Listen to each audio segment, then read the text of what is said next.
yoqda pul katta-da, deyapti. Men aytdim, uka,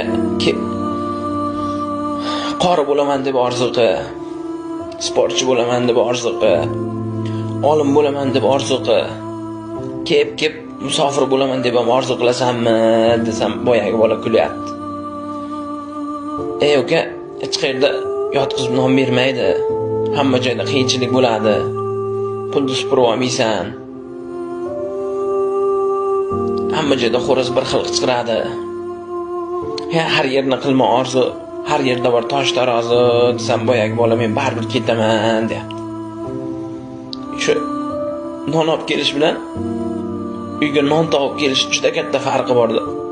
Shu yoshligida non olib kelish uchun do'konga chiqqan bolalar hozir katta bo'lib non topib kelish uchun musofir yurtga ketyapti-da. Bir akaga savol berdim, ancha yildan beri musofirda yurar ekan. Qancha yildan beri musofirda yurasiz aka? Desam, boyagi 20 yildan beri borib kelib yuraman deyapti. Qiyin emasmi, qiynalmayapsizmi desam, qiynalyapman dedi.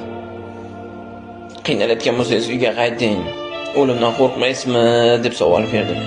Boyagi aka kulib, uyda 10 kishini qiynalganidan ko'ra musofir yurtda bir kishini qiynalgani yaxshiroq.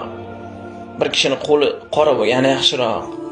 Men o'limdan ko'ra ota-onamni, bola chaqamni, oilamni qiynalib yashashdan qo'rqaman dedi. Musofirlarda o'ziga atagan bitta orzusi yo'qda. Yashirincha pullar yig'adi. O'zimga usti bosh olaman, bir joyga aylanganib boraman deydi. Uyda bitta problema bo'ladi.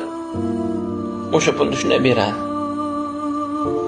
Musofirchilik havas emasda. Musofirlarning ichida 10 ming dollarlab pul topadigan bor. Lekin qalbi yorishmaydi o'sha pulni olayotganda. Puli halol, sog'inchdan yuragi ezilib ketganda. O'zbekistonda pul juda katta pul, lekin qalbi yorishmaydi, oilasini sog'inib ketgan.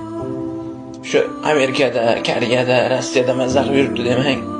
Shu yerda yeyotgan lahm go'shtidan ko'ra uydagi sho'rva shirin shularga. Men bilaman rohat namozda, lekin musofirlarda o'qiyotgan namozda ham rohat yo'qda. Ota-onasini, ayolini, opa-singil, aka-ukasini sog'inib ketgan. Bola